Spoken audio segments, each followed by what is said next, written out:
ایک بزرگ تھے، انہوں نے ساری زندگی اپنی زبان پہ لفظ میں نہیں آنے دیا۔ وہ فرماتے تھے یہ وہ لفظ ہے جس نے شیطان کا بیڑا غرق کیا۔ تو وہ اس مفہوم کو ادا بھی کرنا چاہتے تو بألفاظ دیگر کرتے۔ کسی نے سنا کہ فلاں شخص ہے، اس کی زبان پہ کبھی میں کا لفظ نہیں آیا، تو اس نے کہا لو اس کی زبان پہ یہ لفظ کیوں نہیں آیا، میں جاتا ہوں اور ان کی زبان پہ یہ لفظ آئے ہی آئے۔ ہر شخص کی اپنی ترجیحات ہوتی ہے، ایک مہم پہ نکلا کہ ان کی زبان پہ لفظ میں لے کر آنا ہے۔ گیا، حضرت بیٹھے تھے، حضرت ایک مسئلہ پوچھنے آیا ہوں۔ بیٹا پوچھئے۔ کہا شیطان کو کس چیز نے برباد کیا تھا؟ حضرت اب تو بولیں گے نا کہ میں نے اس کا بیڑا غرق کیا تھا، تو کہوں گا جیسے بھی زبان پہ لفظ تو آئی گیا۔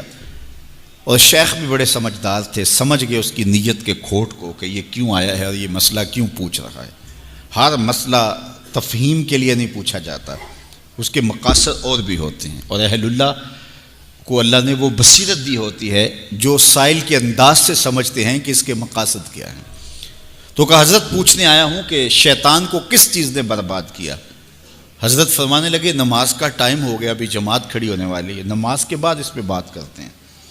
خیر نماز ہوئی، سلام پھرا تو حضرت خود فرمانے لگے کسی نے پوچھا تھا کہ شیطان کو کس چیز نے برباد کیا، جواب دینا چاہ رہا ہوں کس نے پوچھا تھا؟ جھٹ کھڑا ہو گیا میں نے۔ کہا بس اسی نے اس کا بیڑا غرق کر دیا۔